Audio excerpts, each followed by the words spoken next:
உன் வார்த்தைகள் கேட்கப்பட்டது என்று வேதவசனம் சொல்லுகிறது. வித்தியாசம் உண்டாகும்படி செய்வேன் என்று கர்த்தர் சொல்கிறார். நான் உன்னை வெறுத்து விடவில்லை என்று கர்த்தர் சொல்லுகிறார். இன்றைக்கு கர்த்தர் நமக்கு தருகிற ஒரு வார்த்தை வார்த்தை வார்த்தை விழுந்தாலும் எழுந்திருப்பா எழுந்திருப்பா.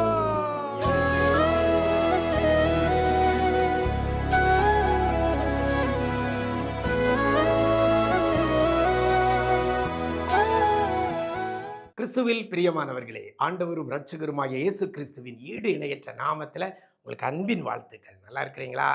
எல்லாரும் ஆண்டவர் கிருபையில் நலமுடன் இருப்பீர்கள் என்று கர்த்தருக்குள் நம்புகிறேன். இந்த நாளிலே இன்றைய விசேஷித்த வார்த்தை நிகழ்ச்சி மூலமாக உங்களோடு கூட சந்திப்பதில் மிக்க மகிழ்ச்சி. இன்றைக்கும் வேதத்திலிருந்து ஒரு வசனத்தை உங்கள் முன்னால் வைக்கிறேன்.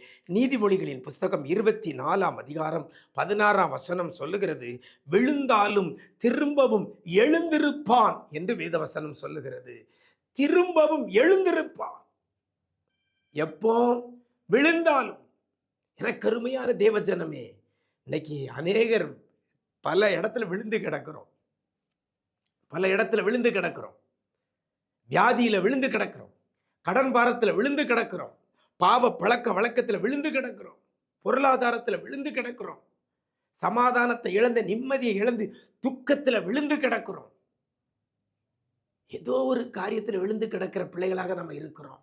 தொழில் செய்து பார்த்து தொழிலில் நஷ்டமடைந்து அதில் விழுந்து கிடக்கிற பிள்ளைகள் ஏராளம். சரீர வியாதியில விழுந்து கிடக்கிற பிள்ளைகள் ஏராளம். குடும்ப உறவு சரியில்லை, திருமணம் நடக்கலை, கற்பத்தின் கரி இல்லை, இதனால சோர்ந்து போய் விழுந்து கிடக்கிற பிள்ளைகள் இன்னைக்கு ஏராளம். எனக்கு அருமையான தேவஜனமே, வசனம் சொல்லுகிறது திரும்பவும் எழுந்திருப்பான். யார் எழுந்திருப்பான்? திரும்பவும் விழுந்தவன். வசனம் சொல்கிறது விழுந்தாலும் திரும்பவும் எழுந்திருப்பான். இன்னைக்கு ஒரு முறை விழுந்து போய் அப்படியே குனி கிடக்கிறீங்களா? உங்களை பார்த்து ஆண்டவர் சொல்கிறார், விழுந்தாலும் திரும்பவும் எழுந்திருப்பான். இன்னைக்கு வாழ்க்கையில நிறைய பிள்ளைகள் விழுந்து வாழ்வில் கடை மட்டத்துக்கு போய் எழுந்து நிற்கிற பிள்ளைகள் எனக்கு தெரிஞ்சு ஏராளம் இருக்கிறாங்க. வசனம் சொல்லுகிறது விழுந்தாலும் திரும்பவும் எழுந்திருப்பான். இன்னைக்கு உங்களை தைரியப்படுத்துவதற்காக இந்த வேத வசனத்தை உங்களுக்கு நான் சொல்றேன். விழுந்து போய் கிடக்குறீங்க, அவ்வளவுதான், என் வாழ்க்கை இவ்வளவுதான், என் எதிர்காலம் இவ்வளவுதான், என் சரீர ஆரோக்கியம் இவ்வளவுதான், என் பொருளாதார நிலைமை இவ்வளவுதான், என் தொழில் வளர்ச்சி இவ்வளவுதான் என்று சொல்லி நினைத்து கொண்டிருக்கிற தேவ பிள்ளையே, உன்னை பார்த்து ஆண்டவர் சொல்கிறார், நீங்கள் விழுந்தாலும் எழுந்திருப்பீர்கள். வசனம் சொல்லுகிறது யார் விழுந்தாலும் எழுந்திருப்பார்கள். வசனத்தில் ஆரம்பத்தில் சொல்லப்படுகிறது நீதிமான். நீதிமான் விழுந்தாலும் எழுந்திருப்பான். எனக்கு அருமையான தேவஜனமே, ஒரே ஒரு அடிப்படையான ஒரு காரியம், நீதிமானாய் நம்ம இருக்கணும். நீதிமானாய் இருந்தால் விழுந்தாலும் திரும்பவும் எழுந்திருக்க வைப்பார் கர்த்தர். எத்தனை முறை விழுந்து போய் இருக்கிற தேவ பிள்ளையே, இன்னைக்கு கர்த்தர் உன்னை எழுந்திருக்க வைக்க விரும்புகிறார். நீங்க நீதிமானாய் மாறுங்கள். நீதிமான் வசனத்தில் தொடர்ச்சியா சொல்லப்படுகிறது பாருங்க, துன்மார்க்கரோ தீங்கிலே இடருண்டு கிடப்பார்கள். கிடக்கிறதுனா விழுந்து கிடக்கிறது. ஆனா நீதிமான் எழுந்திருப்பான். துன்மார்க்கன் விழுந்த இடத்துல கிடப்பான். அப்போ இன்னைக்கு துன்மார்க்கனா இருக்கிற பிள்ளைகள் ஆண்டவர் சமூகத்தில் உங்களுடைய பாவங்களை எல்லாம் அறிக்கையிட்டு தேவ சமூகத்தில் உங்களை ஒப்புரவாக்கி கொண்டு பரிசுத்தமாய் வாழ உங்களை அர்ப்பணிப்பீர்களானால் நீங்க தான் நீதிமான். இயேசு கிறிஸ்துவின் இரத்தத்தால கழுவப்பட்ட பிள்ளையாக மாறுவீங்கன்னா நீங்க நீதிமான். தகப்பனை விட்டு தூரமாய் போய் துன்மார்க்கம் ஜீவிய பண்ணின இளையகுமாரன் தகப்பனிடத்துல திரும்பி, தகப்பனே பரத்துக்கு விரோதமாக உமக்குன்பாகவும் பாவம் செய்தேன் அப்படின்னு சொல்லி தன்னை பாவத்தை எல்லாம் அறிக்கையிட்டு அதெல்லாம் விட்டுட்டு திரும்பி வந்தாம்ல, தகப்பன் பிள்ளையாக சேர்த்து கொண்டார் அல்லவா? இன்னைக்கு நீங்களும் இதே போல பாவம் செய்து ஆண்டவருடைய மகிமை இழந்து போய் இருக்கலாம். துன்மார்க்க ஜீவியம் செய்து கொண்டிருக்கிற தேவ பிள்ளையே, இன்னைக்கு மனம் திரும்புங்கள்.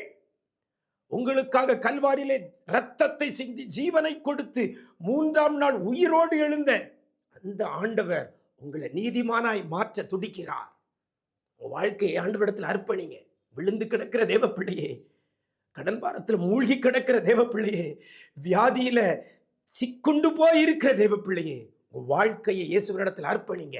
பாவங்களை எல்லாம் அறிக்கையிட்டு மனம் திரும்புங்கள். அவர் உங்க பாவங்களை எல்லாம் மன்னித்து உங்களை நீதிமானாய் மாற்றுவார்.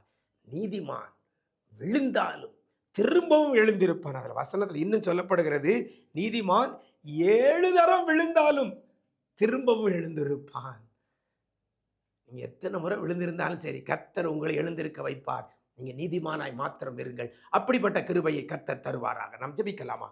நேசிக்கிற நல்ல தகப்பனே, ஆசீர்வதிக்கப்பட்ட நல்ல நாளிலையும் கூட திரும்பவும் எழுந்திருப்பான் என்ற ஒரு வார்த்தையை கொண்டு பிள்ளைகளை நீங்க தைரியப்படுத்தி இருக்கிறீங்க, தேற்றி இருக்கிறீங்க. உமக்கு நன்றி செலுத்துகிறோம்.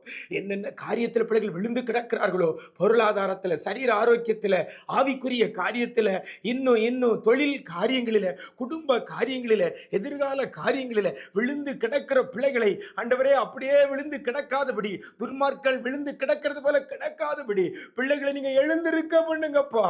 திரும்பவும் எழுந்திருக்க பண்ணுங்க. திரும்பவும் பிள்ளைகள் வாழ்ந்திருக்கட்டும் ஐயா. ஆரோக்கியத்தில் எழும்பட்டும், பொருளாதாரத்தில் எழும்பட்டும், குடும்ப காரியத்தில் எழும்பட்டும் ஐயா. எதிர்கால காரியத்தில் எழும்பட்டும் ஆண்டவரே. கையின் பிரயாசத்தில் எழும்பட்டும். ஆவிக்குரிய காரியத்தில் பிள்ளைகளை எழுந்திருக்க பண்ணுவீராக. பாவங்களை அறிக்கையிட்டு அதை விட்டு விடுவேன் என்று சொல்லி அர்ப்பணிக்கிற பிள்ளைகளை, உடைய இரத்தத்தால கழுவ ஒப்பு கொடுக்கிற பிள்ளைகளை, நீதிமான்களாக மாற தன்னை அர்ப்பணிக்கிற பிள்ளைகளை நீர் எழுந்திருக்க பண்ண போறதற்காய் நன்றி சொல்லுகிறோம் ஐயா. ஒவ்வொரு பிள்ளைகளும் விழுந்த நிலையிலிருந்து இன்னைக்கு எழுந்து நின்று ஆண்டவரே உடைய நாமத்தை மகிமைப்படுத்த உதவி செய்யுங்க.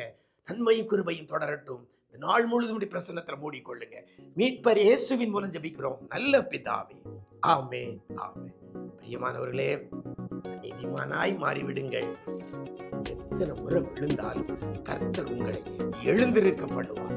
God bless you.